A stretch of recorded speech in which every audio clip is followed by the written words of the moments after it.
Definitely some warmth across the country, not necessarily here in New England. All this week it's been feeling more fall-like, and now we are starting to warm up, but the Pacific Northwest is starting to feel more fall-like. They actually have a potent storm coming in that has dropped temperatures into the 60s for highs today, like out toward Portland.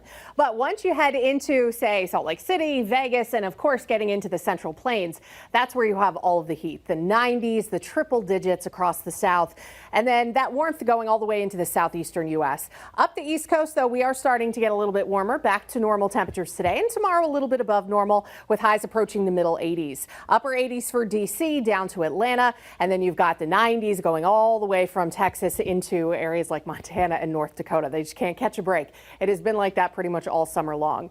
Now, the higher dew points, oddly, are right across the country's midsection, too. It's actually been incredibly dry this week throughout the Northeast, and it goes all the way down into the deep south, too. I mean, Atlanta's dew point's at 53, which is pretty awesome.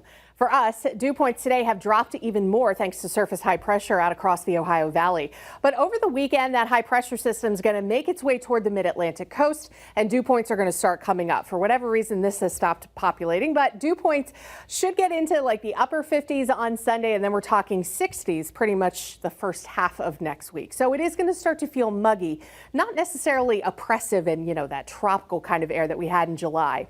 So currently on the radar, you can see that swirl out here toward Portland. They've got showers. You've got lots of severe weather across the western U.S. This is that time of year for them. They have that monsoon moisture coming into, New Mexico and Arizona, where they've got the severe storms and the flooding. Then the eastern U.S. is pretty quiet, minus Florida that's dealing with some showers. Everyone up and down the I-95 corridor is dry today. Now, we've got mostly sunny skies at the moment, which will keep into this evening with some scattered cloud cover possible overnight and a little bit of fog.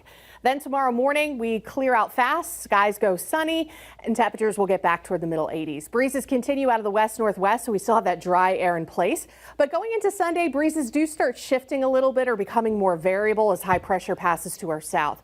So while still dry and still mostly comfortable, maybe just a touch muggy, it is going to be a hotter day, especially during the afternoon under that sunshine. There could be a pop-up shower, but it's going to be incredibly isolated if we see anything at all. Monday, we actually have a better shot at seeing some showers and storms, but even that's not set in stone. This model, which usually gets better as we get closer to the event, is showing most of the wet weather along the coast, possibly against a sea breeze, but I do think we are going to end up seeing at least a little bit of wet weather on Monday.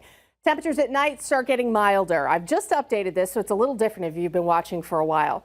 I'm keeping us in the 50s at night over the weekend, but Sunday night into Monday, we're back to lows in the 60s. That'll pretty much last all of next week. Lower 80s expected for Monday, Tuesday, mid 80s on Wednesday. Tuesday is like our break day, but it's still going to be warm and humid.